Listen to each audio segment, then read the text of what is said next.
그와 그녀의 관계를 남편이 알고 있다고 그녀는 생각했다. 남편이 그들의 만남을 은밀히 사주하고 있다고. 그러면서 동시에 그들의 만남이 어떻게 끝날지를 조용히 지켜보고 있다고 그녀는 생각했다.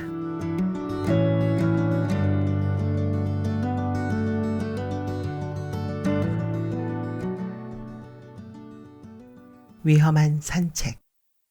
권여선. 그녀는 침대에 누운 채 잠에서 막 깨기 전에 꾼 생생한 꿈에 대해 생각하고 있었다. 등 뒤에서 누군가 양팔로 그녀의 허리를 감싸 안았다.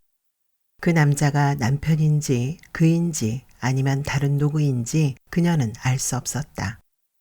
다만 그 남자가 그녀가 그녀 자신보다 더 사랑하는 사람이라는 것만은 알 수 있었다. 꿈에선 그랬다. 자신보다 더 사랑한다는 게 뭘 의미하는지 몰라도 자신보다 더 사랑한다고 깊이 느낄 수 있었다. 그 남자의 가슴이 닿은 그녀의 등. 그 달고 격한 느낌을 다시 한번 맛보기 위해 그녀는 눈을 지그시 감았다. 그때 휴대폰 벨이 울렸다. 여보세요. 느릿느릿한 말투였다. 바쁜 척은 몹시도 하는 사람이 말은 한없이 느리다고 그녀는 생각했다. 전데요. 그라는 것은 발신번호 표시로도 알고 목소리로도 알았다. 그리고 저녁에 만나기로 한 약속도 그녀는 잊지 않았다. 집이에요? 그가 물었다. 그럼 집이지 어디겠어. 한 선배는 갔고요. 잠시 대화가 끊겼다. 꿈속의 그 남자는 바야흐로 그녀 곁을 떠나려는 중이었다. 그 남자는 다시 돌아오지 않을 것이다. 왜 떠나는지, 왜 돌아올 수 없는지는 몰라도 그녀는 영원한 이별의 분위기를 감지했다. 그 남자는 떠나야 하고 다시는 돌아오지 말아야 한다. 사랑한다고 말하라고 마지막으로 그 말이 듣고 싶다고 그 남자가 말했다. 그 말을 듣기 전에는 떠나지 않겠다고도 했다. 그 음성은 과연 누구의 것이었을까? 그녀는 침대 옆 작은 냉장고에서 물병을 꺼내며 약간 높은 톤으로 물었다. 일찍부터 어쩐 일이야? 일찍이라고요? 지금 12시 다 됐는데요. 전 일어난 지 6시간이나 됐다고요. 그가 일어난 시각이 새벽 6시라면 그녀의 남편이 욕실에서 정성을 다해 머리에 타월을 두르고 있었을 시간쯤이겠다. 사실 그도 그 시간에 일어나 무슨 짓을 했는지 그녀가 어떻게 알겠는가. 그녀가 아는 건 조금 전 꿈속의 남자가 그녀를 등 뒤에서 뜨겁게 껴안았다는 것뿐. 난 일어난 지... 그녀는 시계를 흘낏 보며 말했다. 6분 됐어. 6분? 그가 혀를 찼다. 그리고 또 말이 없었다.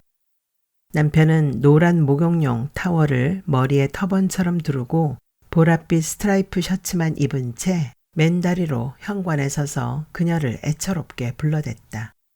그때가 6시 반경이었던 걸로 그녀는 기억한다. 한동안 잠잠하던 증세가 하필 1박 2일의 지방 세미나 일정을 앞두고 도진 것이었다. 한사코 벽에 달라붙어 기어 오르려는 남편을 달래 제대로 된 양복을 입히고 타이를 매주고 가방과 우산을 들려보내는 데는 엄청난 인내와 노력이 필요했다. 그 일로 기진맥진해 다시 눕는다는 것이 긴 잠으로 이어졌다. 그녀의 입안은 바짝 말라 있었다. 그녀는 물을 병째로 들이켰다. 일어나자마자 뭐 먹어요? 물 마셔.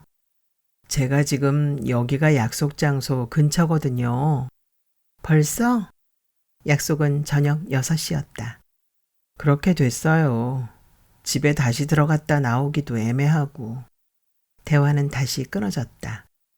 당신 좀 일찍 나올 수 있어요? 글쎄. 그녀는 산뜻하게 나간다고도 아니고 못 나간다도 아닌 채 미적거렸다. 그러지 말고 3시까지 나와요. 그가 절충하듯 말했다. 그러지 뭐. 새침하게 대답한 그녀는 전화를 끊으려다 말고 황급히 물었다. 근데 약속 장소가 어디였지? 그가 혀를 찼다. 전화를 끊고 그녀는 장만한 지 얼마 안 되는 새 휴대폰을 꽉 쥔 채 골똘히 생각에 잠겨 있었다. 꿈속에서 그녀는 개의 집게에 물린 작은 조개처럼 그 남자의 품에서 입을 앙 다물고 있었다. 입을 벌려서는 안 된다고 생각했다. 그 남자가 떠날 것이 두려워서가 아니라 입을 벌리는 순간 그녀의 심장이 폭발할 것 같아서였다. 그녀는 더 이상 참기 힘든 흉부 통증에 잠에서 깼다. 베갯잇에 닿은 뺨이 흠뻑 젖어 있었다. 그녀는 처음엔 자신이 울다 깬 줄 알고 말랑한 슬픔의 잔여를 즐기려 했다. 베갯잇에서 풍기는 냄새를 맡고서야 그녀는 꽉 담은 자신의 입에서 진하고 독한 침이 흘렀음을 알았다. 사랑하는 사람의 품에 안겨 눈물 대신 침을 흘리는 여자라니 입맛이 썼다. 게다가 악물린 그녀의 양 입귀에서 새어나와 베갯잇을 적신 침은 참으로 역한 냄새를 풍겼다. 휴대폰 액정 화면은 12시를 표시하고 있었다. 그는 일어난 지 6시간이 됐다고 했고 지금은 정오였고 원래 약속은 저녁 6시였다. 6시간 단위로 구획된 그의 시간표에 뜻밖의 구멍이 생긴 것이다. 그리고 그녀는 그 구멍을 막아야 하는 네덜란드인지 노르웨이인지 모를 애국 소년이 내밀 수 있는 연약한 주먹 같은 존재가 된 것이다. 그녀는 천천히 손을 들어 올려 베개에 닿았던 오른뺨을 쓸어내렸다. 이제부터 이것이 내가 사랑을 생각하는 하나의 포즈가 될 것이다 라고 생각하니 우울함이 조금 가시는 듯도 했다. 흉터를 만지듯 오른뺨을 천천히 쓸어내리는 일. 살이 모조리 썩고도 껍데기만은 굳게 닫혀 껍데기 양 귀로 부글부글 독을 괴어 올리는 조개의 액 같은 이 역한 침자국을 천천히 닦아내는 일. 이것이 바로 내가 내용은 사라졌으되 형식은 의연한 사랑에 대해 생각하는 포즈가 될 것이다. 그렇게 생각하니 그녀는 갑자기 기운이 부쩍 났다. 그녀는 서둘러 베갯잇을 벗겨들고 욕실로 들어갔다. 그녀는 30분쯤 일찍 도착했다. 그러나 약속 장소 근처에서 그에게 전화를 걸었을 때 그가 12시부터 줄곧 자신을 기다려 온 게 아니라는 사실을 알고 실망했다.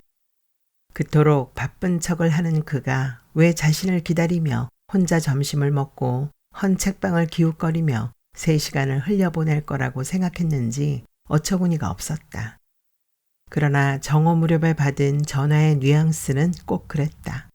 고즈넉이 그녀만을 기다리고 있을 듯한. 곰곰 따져보니 그에게는 12시 약속과 3시 약속이 있었다. 그런데 3시 약속이 펑크가 났고 12시 약속은 아무리 늦어도 3시쯤에는 끝나게 되어 있었다. 그는 약속한 상대가 오기 전에 재빨리 그녀에게 전화를 건 것이다. 그의 계산에는 조금의 착오도 없었다. 그녀가 30분쯤 일찍 온 것과 앞사람이 30분쯤 늦게 온 게 문제였다. 그의 입장은 공평무사했다. 그녀는 일찍 온 만큼 기다려야 했고 앞사람은 늦게 온 만큼 용건을 단축해야 했다. 모든 일정이 30분쯤 비스듬해질 뻔했지만 그에겐 모든 일정을 바로잡는 탁월한 능력이 있었다. 하긴 그녀로서는 비스듬하건 똑바르건 하등 달라질 것이 없는 하루였다. 그는 커다란 검정 우산을 들고 3시 15분에 찻집 문을 열고 들어섰다. 그녀는 한 번에 메뉴 하나씩이 적혀있는 부드러운 갱지로 된 메뉴판을 고서적을 다루듯 조심스레 넘기고 있었다. 그는 자리에 앉더니 마치 그곳으로부터 자신이 걸어 들어오지 않은 듯 새삼스레 쨍한 창밖을 내다보고 낭패한 얼굴로 말했다. 아침엔 아주 따라 붓길래 큼직한 걸로 들고 나왔는데 이거 하루 종일 거추장스럽게 생겼네요. 그는 앉은 키에 육박하는 검정 우산을 이리저리 세워보다 바닥에 내려놓았다. 아마 비가 그친 12시 약속에서도 같은 행동을 했겠지. 라고 생각하니 그녀는 그가 조금 권태롭게 느껴졌다. 집에 갈 땐 괜찮을 거야. 왜요? 밤에 다시 비 온대요? 아니, 그때쯤엔 잃어버리지 않겠니? 그런 소리 마세요. 전 꼭 챙길 테니. 그녀는 뜨거운 대추차를, 그는 차가운 매실차를 시켰다. 자, 그가 손을 비볐다. 이제 뭐 할까요? 당신은 뭐 했으면 좋겠어요? 영화 보러 가기도 귀찮은데 앉아서 책이나 볼까? 책을 봐요? 무슨 책을? 각자 가방에 든 책 보다가 재미난 데 나오면 도란도란 얘기도 하고.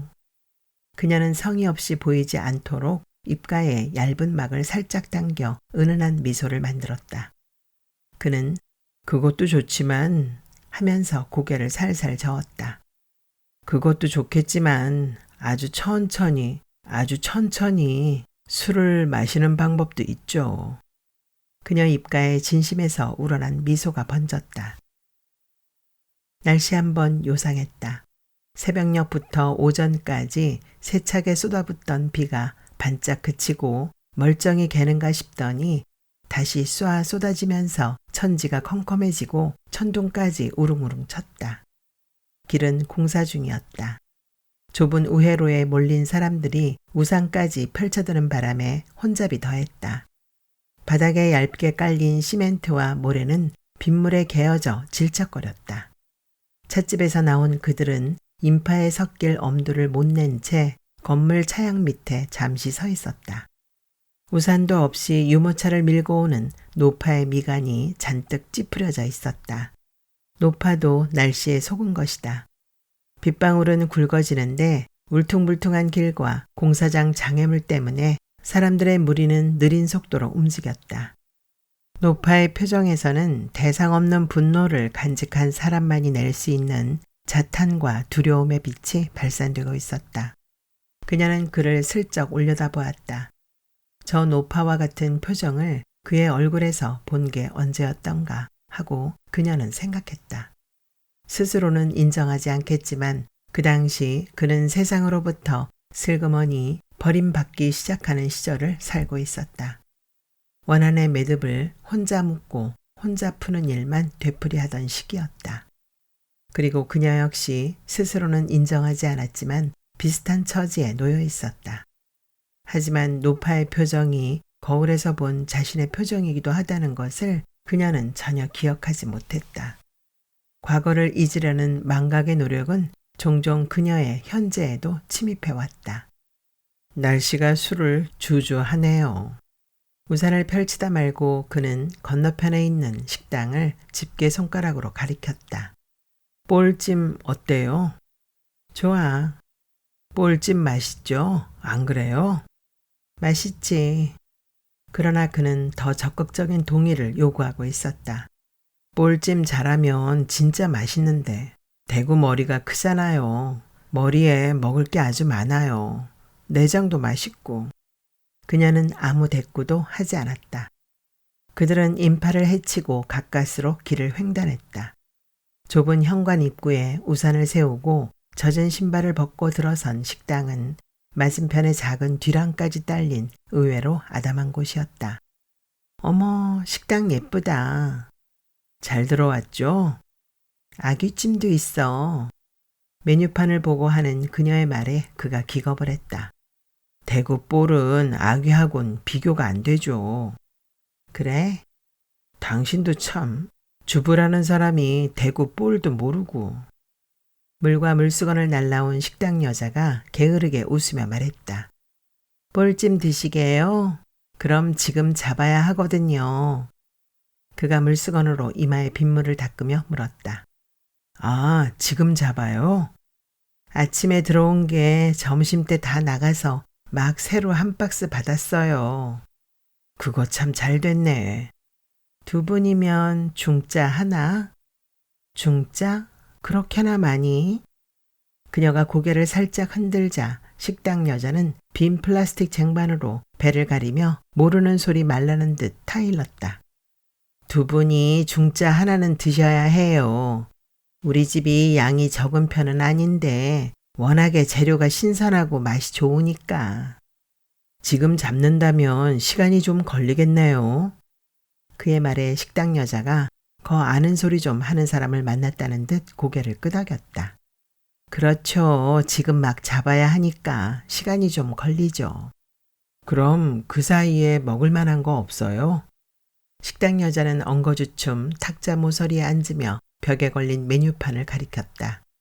정 그러시면 볼 매운탕 소자에 볼찜 소자 시키든지요. 매운탕은 금방 되걸랑요. 아니, 볼찜 중짜는 그대로 하고 그 사이에 먹을 서비스 안주나 좀 만들어 달라고요. 계란말이 같은 거 있잖아요, 왜? 그의 말에 식당 여자는 웬 서비스에 웬 계란말이냐는 얼굴로 눈을 깜빡거렸다.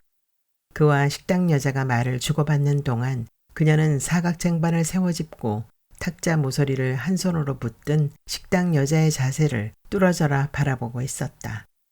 어디선가 많이 본 자세였다. 메뉴엔 없지만 주방에 계란은 있을 테니까 계란말이 해줘요. 그렇합시다. 그가 이로써 모든 논의가 끝났다는 제스처를 취하자 여자도 아쉬운 듯 쟁반을 옆구리에 끼며 탁자를 꾹 짚고 일어섰다. 뭐 알아서 해보죠. 순간 그녀는 식당 여자의 자세를 알아보았다. 남편이 그토록 자주 취하는 자세를 이렇게 늦게 알아보다니. 강의 말미에 잠시 학생들과 이야기가 길어져 출석부나 강의 교재 따위를 탁자에 세워 짚은 채 상대를 향해 상체를 살짝 기울인 자세. 대학에 일찍 자리 잡은 사람들이 다 그런 포즈에 익숙해지는지는 몰라도 긴 시간을 들일 수는 없지만 짧은 짬이나마 당신의 요구를 최대한 수용하겠다는 듯한 다감하고 우아한 그 기울임의 자세는 남편 몸에 인처럼 깊이 박혀 있었다. 남편은 그녀와 대화할 때뿐 아니라 시부모와도 경비와도 카센터 직원하고도 그런 자세로 대화했다. 그리고 그녀는 그런 자세를 남편이 가끔 취하는 무당개구리 자세보다 한결 지긋지긋하게 여겼다. 식당 여자의 고집도 대단했다. 죽어도 계란말이 대신에 손이 더 갔을 법한 쑥갓과 깻잎을 툭툭 끊어 넣은 야채전을 부쳐왔다. 밑반찬도 서넛 깔렸다. 특별 손님에게만 준다며 식당 여자가 엄숙히 내놓은 갓김치 맛에 그는 열광했다. 그녀는 주머니에서 한약 하나를 꺼내 소주 첫 잔과 함께 마셨다. 술 먹기 전에 약까지 챙겨 먹고 당신도 참. 그가 불만스럽게 코를 벌름거렸다. 안 취하고 오래 즐겨보겠다는데 비난할 것까지 뭐 있니? 아니, 제 말은 비난이 아니라 당신처럼 이렇게 술 먹는데 진취적인 자세를 보이는 사람 요즘 보기 드물다 그 얘기입니다. 그게 과연 비난이 아니란 말이야? 그가 쑥갓이 바삭하게 뭉친 전의 끝쪽을 떼어내며 말했다. 희소성 자체에 대한 지적을 섣불리 비난이라고 간주하면 곤란하죠. 애써 떼어놓은 전 조각을 그녀가 날름 집어먹자 그는 허무하게 몇 번 허공에 젓가락질을 하더니 어쩔 수 없다는 듯 갓김치를 집어먹었다. 당신 약 먹는 것도 이해가 가는 게 사실 낮술이란 게 참 묘한 거거든요. 전에 저도 낮술 먹고 세미나 한번 갔었는데 참 견디기 어렵더라고요. 대단히 졸린 것도 졸린 거지만 사람들이 떠들어대는 얘기가 도통 무의미하고 과연 이따위 세미나란 걸 해야 하나 싶고 참 사람들 쓸데없는 소리를 많이 짓거리고 사는구나 하는 생각도 들고 그러나 그는 이틀 동안 계속되는 지방 세미나의 원정간 그녀의 남편이 오죽 지루하겠는가 하는 말은 끝내 내뱉지 않았다.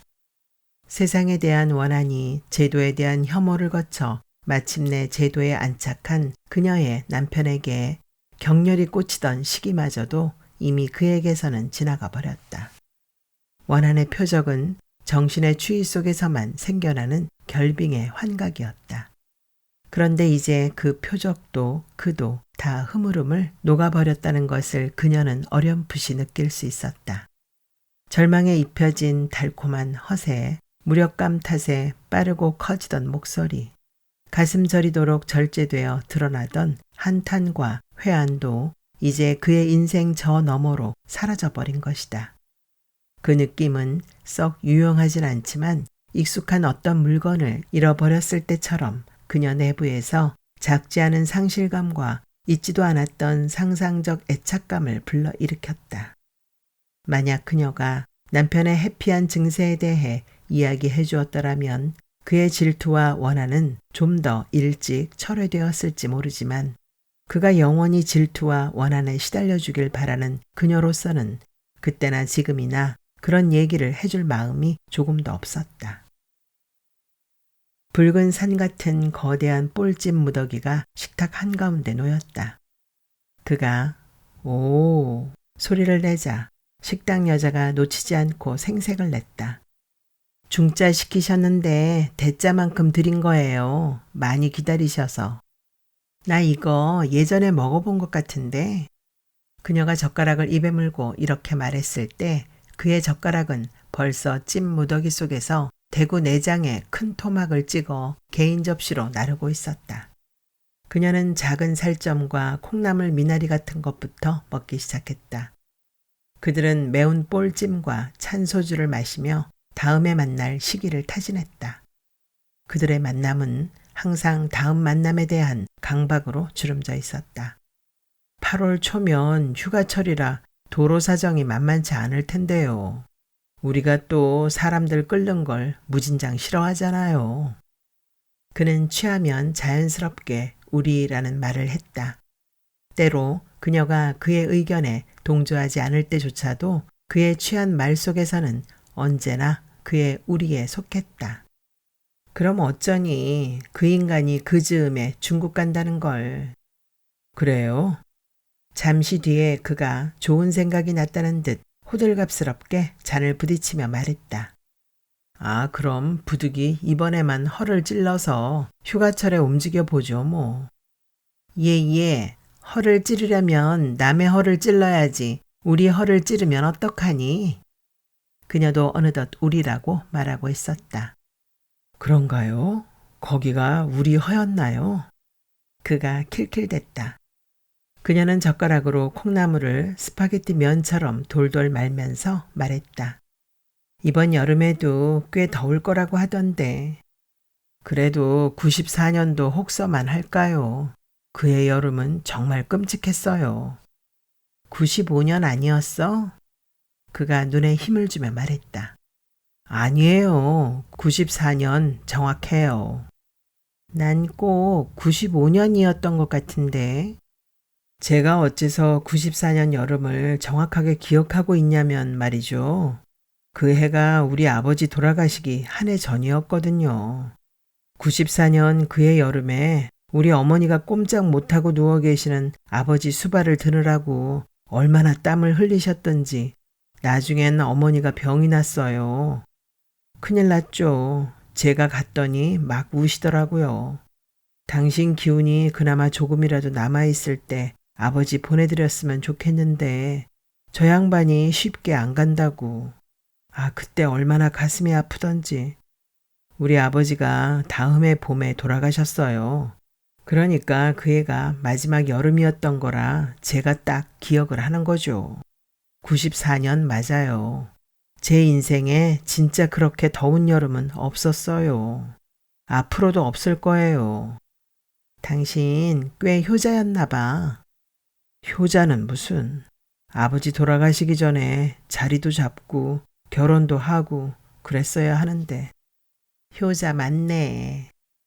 효자 아니라니까요. 효자 맞긴 맞는데 그녀가 대구 볼에서 동그란 살점을 떼내며 말했다. 그런 효자가 아버지 돌아가신 해를 잘못 알고 있네. 그녀의 막무가내에 그가 도무지 어이없다는 듯 웃음을 터뜨렸다. 식당 뒤란에 흰빛, 보랏빛 도라지꽃이 흐드러졌다. 어느덧 빗줄기는 가늘어지고 낮술은 은은하고 창밖 진창길은 굽었다. 가사일은 너무 예술적인 작업이라서 우리같이 열등한 종자인 사내놈들이 결코 해선 안 된다. 목에 칼이 들어와도 하지 말아야 한다. 이게 한 선배 지론 아닙니까? 당신도 그렇게 생각해요? 그래. 예술 좋지. 당신도 그렇게 생각하냐고요. 그가 젓가락으로 식탁을 두드렸다. 나? 그녀는 눈을 동그랗게 뜨고 두 손을 가슴에 얹었다. 나 원래 그림쟁이였잖아. 몰랐어? 그림에 대한 열정 아직도 포기 못하고 있어. 그가 담배를 붙여물고 눈을 개슴츠레 떴다. 그녀는 손을 뻗어 담뱃갑을 집으며 말했다. 그 인간이 미대 지도선이었지. 그땐 무게 엄청 잡았어. 그랬어요? 제가 말입니다. 얼마 전에 어떤 일이 있었냐 하면 아는 출판사에 갔더니 거기 직원 언니가 한상일 교수님 아시냐고 물어요. 보나마나 밀린 원고 때문에 그러는 것 같길래 내가 눈치채고 모른다고 했다. 동문이긴 동문인데 잘 모른다고. 근데 가만 생각해 보니까 진짜 모르겠더라고요. 한상일이라는 인간을 내가 진짜 모르겠더라고요. 그녀가 담배 연기를 내뿜으며 말했다. 알고 보면 그 인간 자기가 바라는 것과 만나는 걸 제일 두려워하는 인간이야. 자기가 얼마나 소중한 걸 가졌는지 모르는 인간이지. 가여워라, 가여워. 그 인간 그렇게 가여운 인간이라고. 곰곰이 생각에 잠겨있던 그가 담배를 눌러 끄며 말했다. 맞아요, 맞아. 그땐 대학이 몇 개 패밀리로 나누어 있었지만 따지고 보면 그게 다 이너서클이었죠. 그걸 우리만 몰랐죠. 저랑 한 선배도 한참 있다 서로 같은 서클인 거 알았어요. 그때부터 쭉 알고 지냈으니 그 세월이 얼마입니까? 그런데도 내가 한 선배라는 인간을 진짜 모르겠더라고요. 그 인간은 내가 제일 잘 알아. 나 그 인간하고 하루하루를 살아나가는 게 아니라 죽여나가고 있는 것 같아. 날 안 놔주고 말려 죽이려고 작정한 사람 같아. 하루하루 빚을 꺼나가듯이 꺼나가고 있어. 다 끄고 나면 죽는 거겠지. 아참, 그가 다시 젓가락으로 식탁을 두드렸다. 그녀가 뾰루퉁한 얼굴로 그를 노려보았다. 한 선배 좌우명이 또 뭐였는지 알아요? 남자를 모욕하는 여자에게는 무시무시한 보복을 안겨줘야 한다. 보복? 지랄하고 있네. 진짜예요. 한 선배 말로는. 그녀는 잔을 소리나게 내려놓으며 앙칼지게 외쳤다. 그만해, 씨. 우린 왜 만났다 하면 그 인간 얘기야. 남편은 취한 채 깊이 잠들어 있었다. 술기운이 있으니 중간에 깨는 일은 없을 터였다. 그녀는 핸드폰을 챙기다 말고 잠든 남편을 물끄러미 내려다보았다. 자잘한 분홍 물방울무늬 잠옷만 아니라면 남편은 아주 멀쩡히 잠들어 있는 셈이었다. 그녀는 궁금했다. 평소엔 그토록 점잔을 빼는 남편이 왜 주기적으로 이상한 차림새에 집착하는지, 왜 그런 차림으로 우스꽝스러운 자해의 장면을 되풀이 하는지. 그 정도의 기억은 남편의 일생에서 그다지 치명적인 축에도 속하지 못하는데 말이다. 대책 없이 무조건 벽을 기어오르라는 황당한 명령이었다고 했다. 빨리 못 기어올라? 못 기어올라? 이런 놈의 자식들이 그냥. 야단스러운 무늬의 셔츠를 입고 이런 외마디 소리를 내지르며 맨 다리로 벽을 기어오르려 용을 쓰는 남편은 한 마리의 거대한 무당개구리 같았다. 어쩌면 그런 무당개구리의 자세는 자해의 포즈라기보다 남편의 위선적인 기울임의 자세에 꽁꽁 갇혀 있다가 어느 순간 분출하는 해방의 포즈인지도 몰랐다. 보복? 그녀는 코웃음을 쳤다. 그와 그녀의 관계를 남편이 알고 있다고 그녀는 생각했다. 남편이 그들의 만남을 은밀히 사주하고 있다고. 그러면서 동시에 그들의 만남이 어떻게 끝날지를 조용히 지켜보고 있다고 그녀는 생각했다. 그렇다. 그는 모를 것이다. 누가 뭐래도 남편과 그녀는 잠자리를 함께하는 부부이자 한 시절을 함께 지내온 동료였다. 누가 뭐래도 우린 부부이며 동료인 것이다. 이런 터무니없는 상상은 잠시나마 그녀에게 로맨틱한 기쁨을 주었다. 그녀는 손을 들어 천천히 오른뺨을 쓸어내렸다. 입끝에서 금방이라도 썩은 침이 흘러내릴 것 같아 그녀는 급히 숨을 들이마셨다. 편의점은 아파트 단지 뒤편 상가에 있었다. 편의점 앞 파라솔에서 반바지 차림의 사내 셋이 맥주와 마른 김을 먹고 있었고 그 옆 계단참에서 청년 둘이 컵라면에 소주를 마시고 있었다. 그녀는 편의점에 들어가기 전에 잠깐 멈춰서서 맥주를 먹는 사내들을 유심히 살폈다. 편의점에서 담배를 사가지고 나온 후에는 소주 먹는 청년들을 조심스레 곁눈질했다. 그러나 아무도 그녀에게 관심을 기울이는 것 같지 않았다. 편의점 옆 비디오 테이프 대여점이 아직도 문을 열고 있었다. 그녀는 대여점 문을 열고 들어갔다. 문에 부착된 방울이 짤랑 소리를 냈다. 주인으로 보이는 사내가 카운터에 신문지를 깔아놓고 빨갛게 묻힌 음식을 나무젓가락으로 집어먹고 있었다. 여기 몇 시까지 해요? 사내는 입안에 든 것을 우물거리며 손가락 2개를 펴보였다. 그녀가 비디오 테이프 재킷 하나를 꺼내들자 사내가 말했다. 그건 1편인데요. 1편이구나. 2편은 아직 안 나왔어요? 안 나왔죠. 언제 나와요? 빠르면 8월 초고 늦으면 8월 말인데 말이나 돼야 나올 것 같아요. 그렇구나. 그녀가 무슨 말인가를 하려 할 때 짤랑 소리와 함께 젊은 처녀애가 들어왔다. 처녀애는 말린 꾸러미를 사내에게 건넸다. 사내가 처녀에게 물었다. 주대? 주던데요. 뭐라면서 줘? 제가 여기서 일하는 걸 아나 봐요. 그냥 주던데요. 그녀는 자정 가까운 이 시간에 처녀애가 어디서 무엇을 그냥 얻어온 것인지 도저히 짐작이 가지 않았다. 하물며 수상쩍은 종이에 둘둘 말린 꾸러미라니.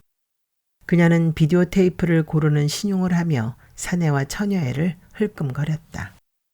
처녀애는 카운터에 앉아 얇은 책자를 들여다보고 있었고 사내는 빨갛게 묻힌 음식을 다 먹고 일회용 그릇을 신문지에 말아 쓰레기통에 넣고 있었다. 너무 자연스러워 위장처럼 보이는 풍경이었다.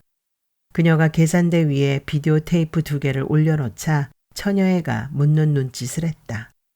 재킷을 빼서 꽂아놓고 와야 해요.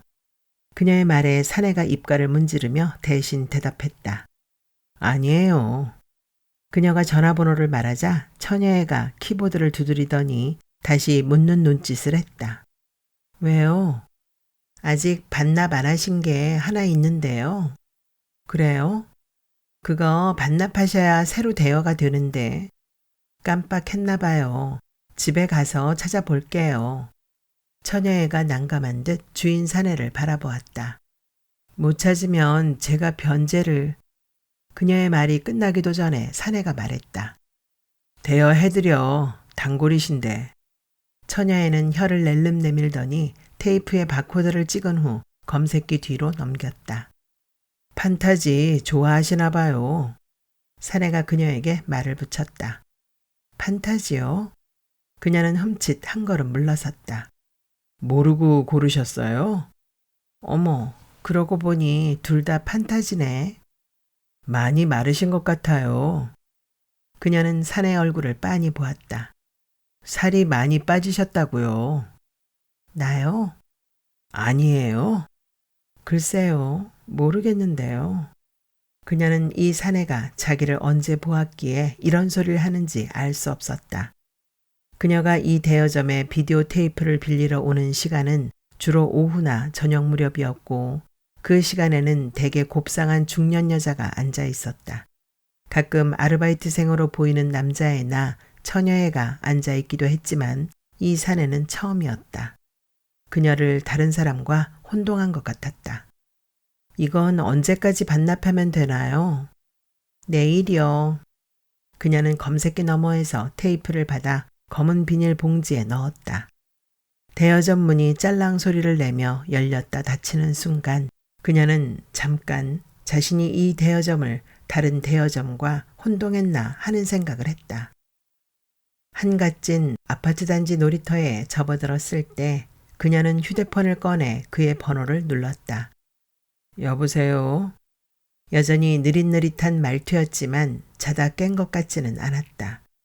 지금 통화할 수 있어? 네, 한 선배는 왔어요? 자요? 나 잠깐 산책 나왔어. 이 밤중에 위험하게. 위험하긴. 그녀는 놀이터 그네에 엉덩이를 걸쳤다. 어제 어떻게 된 거야? 얘기 좀 해줘. 둘 다 취했죠, 뭐. 그녀는 그네를 조금 흔들었다. 일어나 보니까 옷이 엉망이던데. 저도 그랬어요. 넘어지고 싸우고 그랬으니까. 당신하고 나 싸웠어? 싸웠다기보다 몸싸움을 좀 했죠. 몸싸움? 당신 또 그 버릇 도져가지고 어딜 기어오르네 만회하고 싸웠지. 설마 이 나이에 가투했겠어요? 그녀는 주머니에서 담뱃갑을 꺼내 뜯지 않은 채로 만지작거리며 물었다. 어디 자러는 안 갔지? 그걸 말이라고 해요. 그 정신에. 그가 분개한 소리로 외쳤다. 코스 다 기억나? 코스요? 처음에 차 마시고 다음에 볼집 먹고 맥주집 갔다가 막판에 곱창구이 갔잖아요. 길가에서 먹은 집이 곱창집이었나? 네, 기억나는 듯도 하다. 그러고 나서 포장마차로 한 차 더 갔는지 말았는지는 저도 모르겠는데요. 나도 그건 기억이 없는데. 그녀는 짧게 입맛을 다셨다. 어차피 우리만 가지고는 복귀가 안 돼요. 그렇다고 어디 물어볼 데도 없고. 술이 덜 깼는지 그는 우리라고 말했다. 불현듯 우리라는 말이 주는 애틋한 연대감에 그녀는 가슴이 저렸다. 어제는 웬일이었는지 몰라. 볼찜집에서 소주를 너무 마셨나 봐. 그녀는 어리광을 부리듯 약간의 콧소리를 섞었다. 맞아요. 당신 술 먹기 전에 신선 불치단인지 뭔지 환약까지 삼키고 워밍업 할 때부터 알아봤어야 하는데. 우리 앞으로 이렇게는 먹지 말까? 그녀는 우리라는 말에 살짝 힘을 주었다. 그래요. 날도 점점 더워지는데 이렇게는 먹지 말도록 하자고요. 그래. 잠시 침묵이 흘렀다. 8월 초에 한 선배 중국 가면 연락하기로 했죠. 맞다. 8월 초. 그가 혀를 찼다. 또 잊어먹지 말고요. 알았어. 그럼 그때 봐요. 전화를 끊기 전에 그녀가 황급히 물었다. 참, 그 커다란 검정우산 결국 잃어버렸지? 그걸 말이라고 해요. 그 정신에. 그가 시무룩하게 대꾸했다. 전화를 끊고 그녀는 휴대폰을 꽉 쥔 채 그네에 앉아 있었다. 이틀의 장정에도 남편은 신통하게 우산을 챙겨왔다.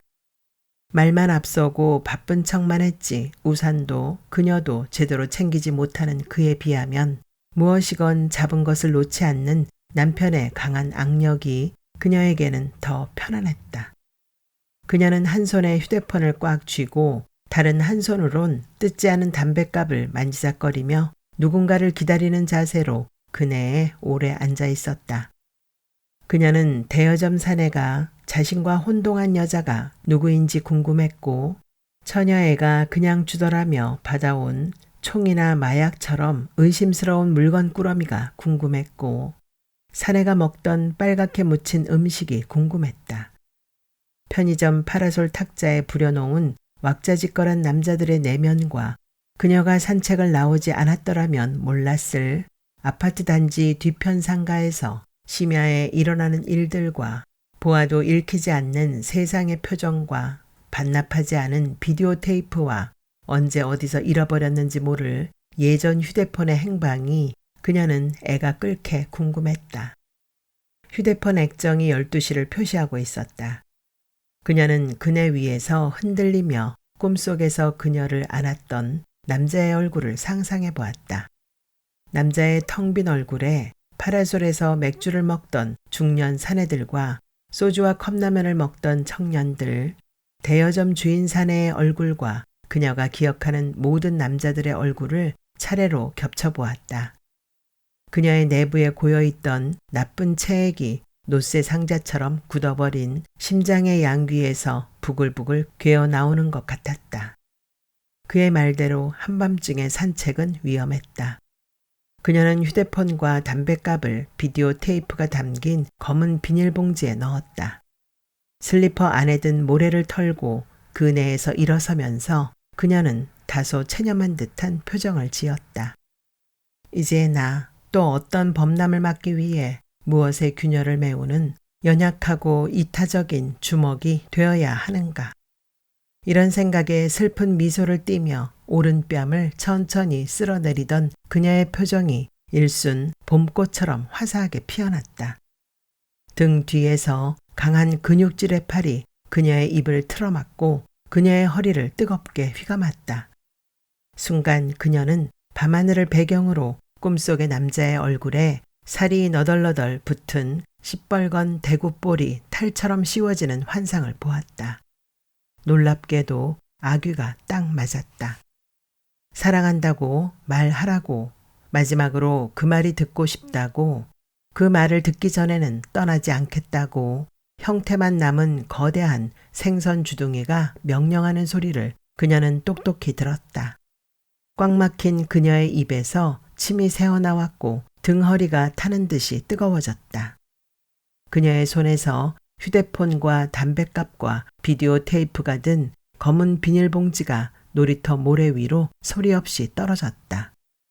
그 옆으로 그네줄처럼 슬리퍼 끌린 자국이 길게 이어졌다.